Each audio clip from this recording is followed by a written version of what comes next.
Bismillahirrahmanirrahim. Assalamualaikum warahmatullahi wabarakatuh. Saya Umratul Latifah dan rekan saya Abdul Malik ingin menjelaskan tentang sedikit materi Akidah Akhlak kelas 12 semester ganjil. Yang pertama adalah bab 1, nilai-nilai mulia Asmaul Husna. Yang pertama adalah Al-Ghafar. Al-Ghafar berarti Allah Subhanahu wa taala memberikan anugerah penyesalan atas dosa bagi hambanya, yang akhirnya penyesalan ini sebagai obat yang menyembuhkan dan terhapusnya dosa-dosa manusia tersebut. Untuk meneladani sifat Al-Ghafar dengan cara memiliki sifat-sifat berikut: senantiasa memaafkan kesalahan orang lain, menutupi kesalahan orang lain dengan tidak membeberkannya, menampakkan kelebihan orang lain dengan tidak menampilkan kekurangannya. Yang kedua adalah sifat Al-Razak.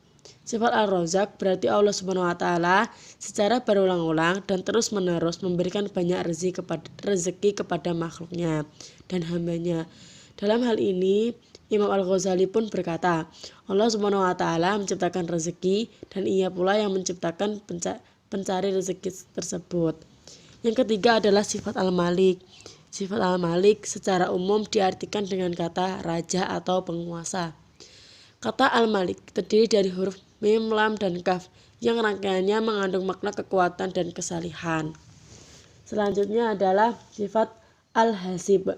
Al-Hasib secara etimologi berasal dari kata hasiba dengan 3 huruf Arab ha, sin, dan ba. Yang selanjutnya adalah sifat Al-Hadi. Secara etimologi kata Al-Hadi diambil dari kata hadaya, yaitu huruf ha, dal, dan ya. Ia dapat diartikan dengan menunjukkan jalan karena ia selalu berada di depan memberikan petunjuk. Selanjutnya adalah sifat Al-Khaliq. Secara etimologi sifat Al-Khaliq berasal dari kata kholaq atau kholaqo yang berarti mengukur atau menghapus. Yang selanjutnya adalah Al-Hakim.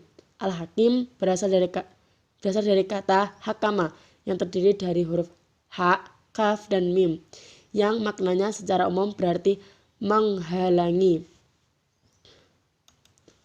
Yang selanjutnya adalah bab 2.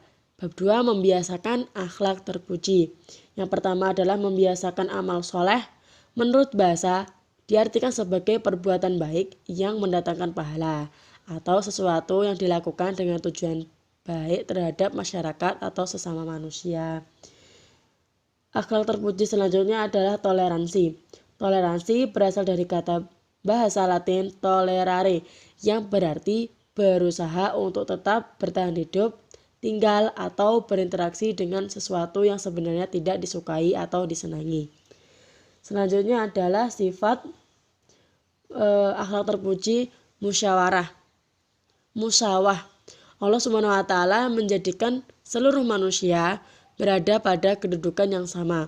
Oleh karena itu, Islam senantiasa menjunjung tinggi musyawah atau persamaan derajat. Selanjutnya adalah sifat akhlak terpuji ukhuwah. Kalimat ukhuwah sudah seringkali kita dengar. Ukhuwah merupakan sesuatu yang sangat penting dan mendasar bagi kehidupan, baik dalam kehidupan beragama maupun kehidupan bernegara. Ukhuwah dalam Kamus Bahasa Indonesia berarti persaudaraan. Selanjutnya ke bab 3. Bab 3 adalah menghindari akhlak tercela. Yang pertama adalah menghindari akhlak nafi yang berasal dari kata nafaqo yang berarti lubang, tempat keluarnya hewan sejenis tikus dari sarangnya.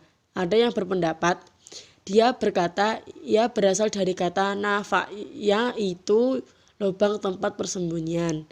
Nafi secara bahasa berarti ketidaksamaan antara lahir dan batin.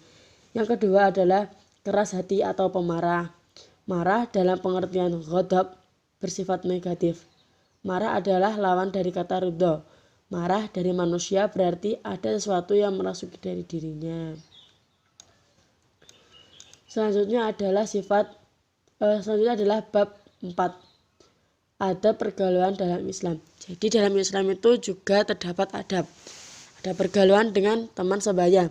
Dalam bahasa Arab, pergaulan diartikan dengan subhah Dalam bahasa Indonesia, pergaulan berarti bercampur antara satu orang dengan orang yang lain, antara individu satu dengan individu yang lain. Ciri-ciri teman sebaya adalah cerdas, memiliki akhlak yang baik, bukan orang yang fasik, bukan orang yang rakus. Selanjutnya adalah bab 5. Meneladani sifat utama Al-Ghazali dan Ibnu Sina. Yang pertama adalah sifat Al-Ghazali. Al-Ghazali memiliki nama asli Muhammad bin Muhammad bin Muhammad bin At-Tausi. Ia lahir di kota Tausi tahun 450 Hijriah. Ayahnya seorang sufi yang sangat wara. Pendidikan awal Al-Ghazali adalah di Tausi. Lalu ia melanjutkan belajar ke Jurjan, bidang hukum pada Abu Nasr al-Ismaili. Keteladanan Al-Ghazali yang harus diketahui adalah merupakan sosok yang sangat haus dengan ilmu pengetahuan. Jadi Al-Ghazali itu banyak mempelajari ilmu pengetahuan seperti Al-Quran, usul fikih, ilmu kalam, filsafat, fikih Islam, dan lain-lain. Karya Imam Al-Ghazali adalah pengetahuan, filsafat, ilmu-ilmu religius, usul fikih, dan masih banyak lagi. Yang kedua adalah Ibnu Sina, mempelajari sifat utama pada Ibnu Sina.